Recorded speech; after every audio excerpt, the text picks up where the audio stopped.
sama itu kan ada ayat-ayat yang kayak tadi. Ya, fal yang dzuril insanu ila ta'ami. Coba lihat apa yang kamu makan ya? Dari mana?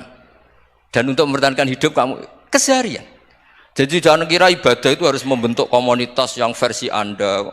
Ibadah itu harus yang hal yang mulu-mulu. Kesehariannya Anda alami. Loh ini saya tidak bikin-bikin. Saya ngaji bukan karena berdasar pesanan. Itu ayat yang saya baca kan betul ada ayatnya kan. Fal yang dzuril insanu ila ta'ami. Anna sobabnal ma'ah sobba thumma syaqqaqnal ardo syaqqa fa ambasna fiha habba wa inaba wa qadba wa zaituna wa nakhla wa hadaiqa ghulba. Terusannya apa? Mata'al lakum, silakan kamu nikmati. Mata itu silakan kamu nikmati. Ya kayak sampean dikasih hidangan ya makan.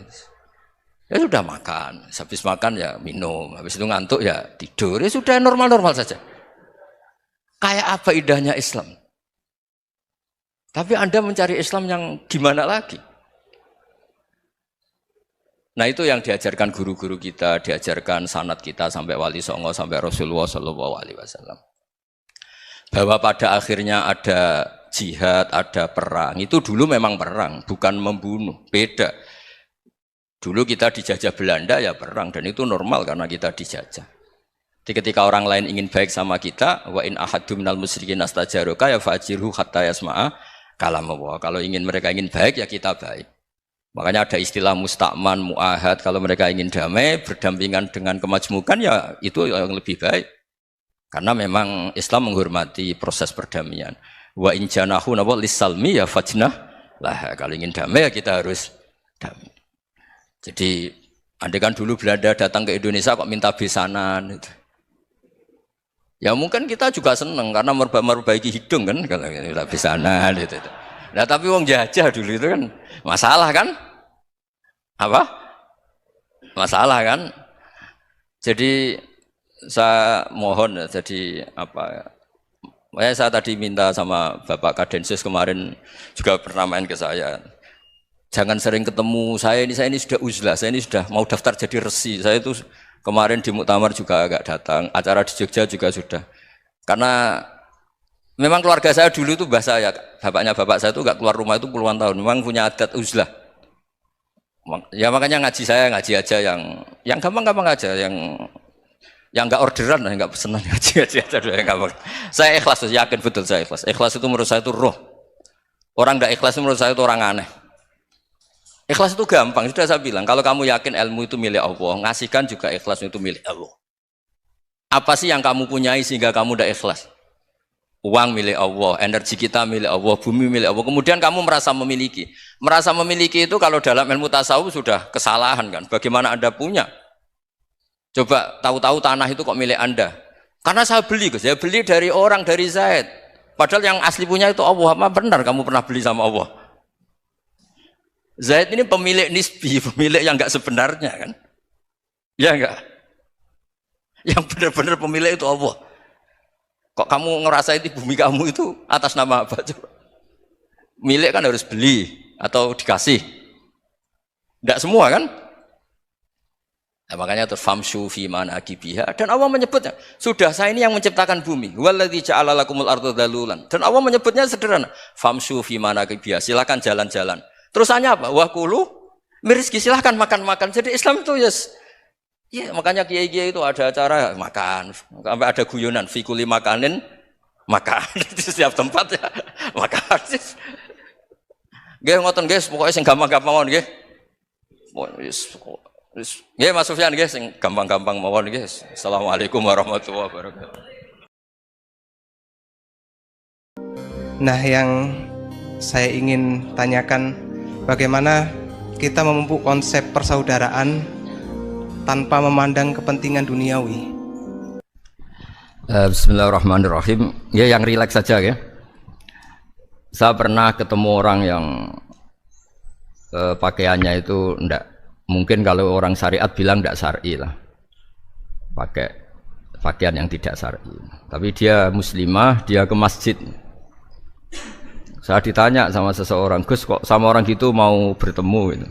Karena terus saya bilang, kenapa? Dia pakaiannya ada Islami. Oke, dia tidak pakaian Islami itu nyata, tapi dia ke masjid itu Islami, tetap sholat itu Islami. Ketika dia ingin sholat dan tetap sholatnya pakai takbir, pakai rukuk, pakai sujud itu Islami. Wong setelah di masjid ya pakai mukena, pakai. Kalau sama-sama nyata, Anda kan boleh ngingat sama-sama yang fakta. Gitu. Dia punya kesalahan dalam berpakaian, dia punya kebenaran dalam sujud, dalam rukuk, dalam ibadah. Dan itu tradisi Quran. Quran ya cerita famay ya'mal mithqala dzarratin khairan yarah wa may ya'mal mithqala dzarratin syarran yarah. Apa susahnya sih ingat dua-dua sisi itu? Sama bernegara atau bertetangga, kita bayangkan jangan bernegara dulu, terlalu luas, bertetangga saja ukuran. Karena nanti sama, bernegara sama bertetangga itu hadisnya sama.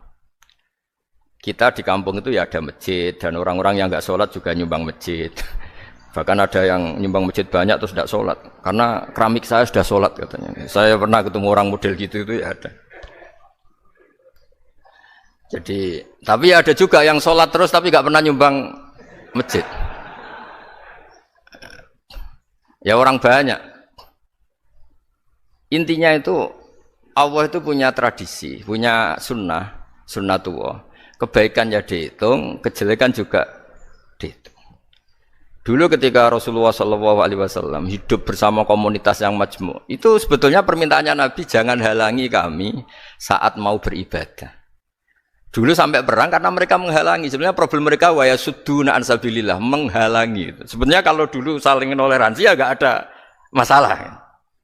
Artinya ketika Anda ingin sholat di Indonesia agak dihalangi, ingin pengajian enggak dihalangi, sebenarnya ini enggak ada masalah. Ya, soal ada kebaikan, ada keburukan ya mulai Nabi Adam sampai sekarang sampai kiamat. Itu cara pandang. Jadi cara pandang kita terhadap orang lain itu harus hal-hal yang nyata. Kalau kesalahan mereka nyata, kebaikan mereka juga nyata. Kenapa kita hanya ingat sisi yang jelek, tidak ingat sisi yang baik?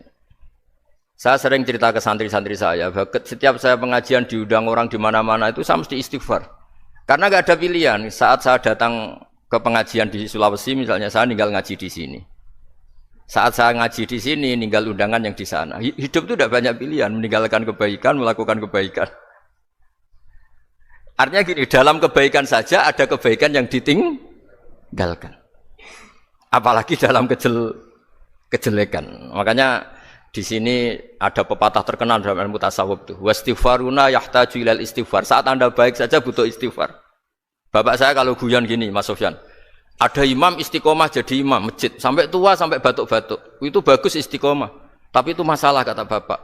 Akhirnya enggak kaderisasi katanya. Itu istiqomah apa enggak mau diganti orang lain katanya. Ada kiai dai di mana-mana. Itu mesti orang muji, oh itu dai di mana-mana, laris enggak pernah di rumah. Pondoknya pasti bubar itu karena ditinggal. Jadi kebaikan seperti ada orang sering sowan kiai. Wah itu malah lebih masalah lagi kan. Kadang kiainya pas istirahat, yang disalamkan template uang jatah susu anaknya. Hari itu waya tagihan malah lari sowan kiai. Dan harusnya di rumah ada fardu'ain tagihan listrik entah apa. Jadi makanya di hikam itu terkenal kata-kata manusia itu siapa? Manusia itu mangkanat mahasinuhu masawiyah fakai falatakunu masawihi masawiyah. Manusia itu orang ketika baik saja salah, apalagi pas salah. Coba saya misalnya pidato begini, di atas panggung saya orang alim pidato nasihati orang. Di saat yang sama seperti yang tanya Mas Wildan tadi, ada agak sopannya. Di situ ada mungkin orang yang lebih sepuh timbang saya. Masa lebih muda kok di atas? Yang di bawah lebih tua. Ada agak sopannya. Mau enggak pidato disuruh, mau di atas disuruh, enggak sopan sama yang. Tapi misalnya yang paling sepuh pidato enggak pernah ngaji kok pidato terus gimana? Artinya ketika kita baik saja ada salahnya, apalagi pas salah. Sebab itu ajaran Rasulullah itu suruh berdoa Rabbana dzolamna anfusana. Sebelum minta itu merasa, ya Allah kita ini mendolimi diri kita sendiri. Karena dalam pilihan-pilihan itu pasti ada salahnya. Coba misalnya Anda bangun masjid habis 2 miliar. Yang harusnya 1 miliar sudah jadi. Terus nanti suatu saat ketemu Allah ditanya.